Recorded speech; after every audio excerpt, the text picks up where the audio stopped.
नेपाल प्रहरी नेपाल आमाको सच्चा पहरेदार नेपाल प्रहरी नेपाली जन जनको मन मनमा नेपाल प्रहरी नेपाल आमाको सच्चा पहरेदार नेपाल प्रहरी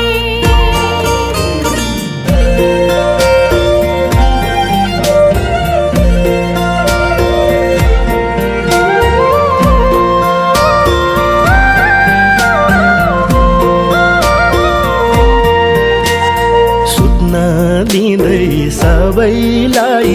सुत्दैन आफू कहिल्यै सुत्न दिँदै सबैलाई सुत्दैन आफू कहिल्यै बाढी पहिरो भूकम्पमा पुगेको हुन्छ पहिले